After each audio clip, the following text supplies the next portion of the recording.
অনন্তপুর গ্রাম। এই গ্রামের মধ্যে এই কুটিরটি সবচেয়ে পুরনো। তবে এই কুটিরটি পরিত্যক্ত তা কিন্তু নয়। এই কুটিরটিতে রবিদাস নামে এক বয়স্ক ব্যক্তি বাস করে। বয়স তার ৭৫ ছোঁয়া ছোঁয়া। এই বাড়িটিতে তিনি জন্মের পর থেকে থাকেন, তবে তাকে কখনো এই কুটিরটি আর এই গ্রাম ছাড়তে দেখেননি। তিনি সবসময় এই গ্রামের কুটিরটি আঁকড়ে ধরে রাখতেন। তার কাছে এটাই বাঁচার তার সম্বল। তার ছেলে সন্তান সকলেই গ্রামের বাইরে থাকেন, তবে আমি একমাত্র তার নাতি সমিত। দাদুকে ছেড়ে এক মুহূর্তেও থাকতে পারি না। সেই ছোট্টবেলা থেকেই আমি আমার দাদুর কাছে বড় হয়েছি। তবে বছর দুয়েক হবে শহরে গিয়েছিলাম পড়াশোনা করার উদ্দেশ্যে। পড়াশোনা শেষ হতেই দাদুর কাছে আবার চলে আসি।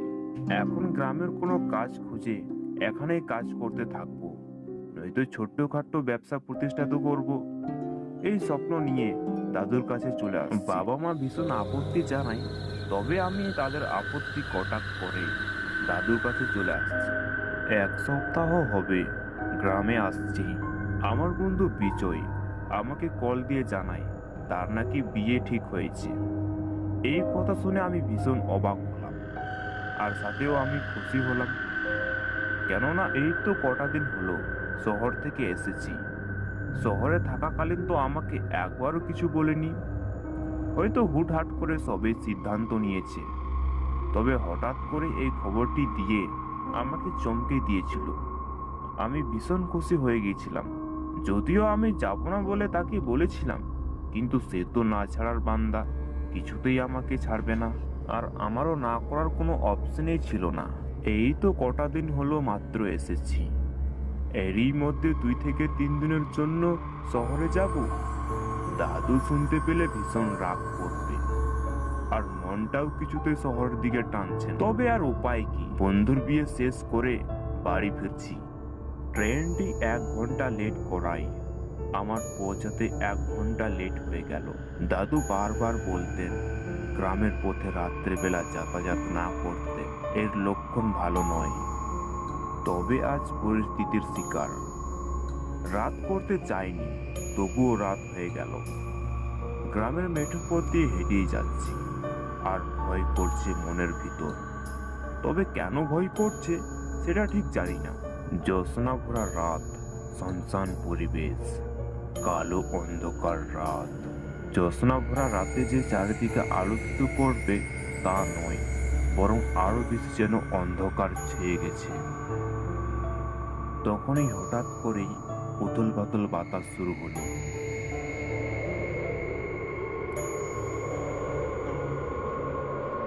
শান্তি পরিবেশ আরো অস্থির হয়ে পড়ল। আজ মনে হয় ঝড় আসবে, তাই আর দেরি না করে আমি দ্রুত গতিতে হাঁটতে শুরু করলাম। তারপরও পথ যেন শেষ হয় না।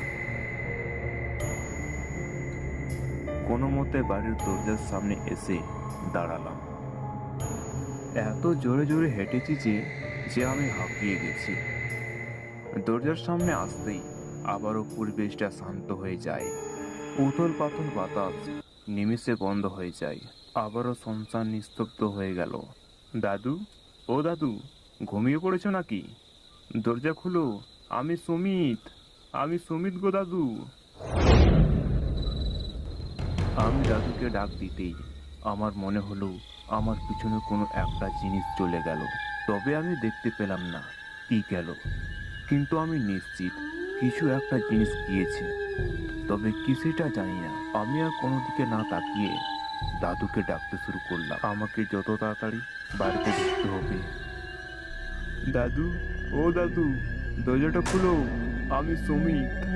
আমি তখন বাড়ির ভিতরে চলে আসলাম। বাড়ির ভিতরে আসতেই আমি অবাক হয়ে গেলাম। বাড়ির ভিতরে দুটো কঙ্কাল। দাদু, তুমি হাওয়ায় ভাসছো কি করে? তুই ভাসবি নাকি আমার সাথে?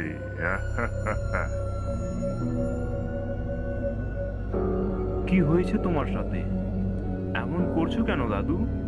আমি কিছুই বুঝতে পারলাম না। কি হচ্ছে এসব? চারিপাশের পরিবেশটা বেশ ঠান্ডা, কিন্তু আমার মনের ভিতর উতল পাতল বাতাস হচ্ছে। অচেনা এক ভয় বুকের ভিতর কুড়ে কুড়ে খাচ্ছে।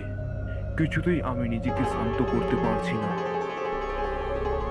দাদু ভাই, ভাসবি নাকি আমার সাথে? আয় আয় দাদু ভাই। দাদুর সাথে আমিও ভাসতে শুরু করলাম।